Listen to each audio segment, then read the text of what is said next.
பழைய சஞ்சலங்களும் மனக்கசப்புகளும் நீங்கி ஒரு உற்சாகத்தை நோக்கி போகக்கூடிய அமைப்புகள் கட்டாயம் உண்டு. வீட்டுக்கு ஒரு வீடு கட்டி புண்ணியார்ச்சனை பண்ணி போகக்கூடிய அமைப்பு, ஒரு புது வண்டி வாங்கி மனமகிழ்ச்சி பெறக்கூடிய அமைப்பு, இது மாதிரிலாம் நல்லா உத்வேகமாக எண்ணங்கள் அதுக்கு வேணுங்கிற திட்டங்களை தீட்டி அதுக்கு வேணுங்கிற சந்தர்ப்ப சூழ்நிலைகளையும் அமைந்து ஒரு அருமையான விஷயங்களாக மே மாதம் கடைசி வரை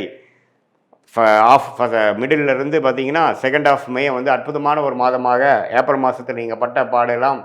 ஓரளவுக்கு மறக்கக்கூடிய அளவுக்கு ஒரு நல்ல விஷயங்கள் நடக்கக்கூடிய அமைப்பு மே மாதம்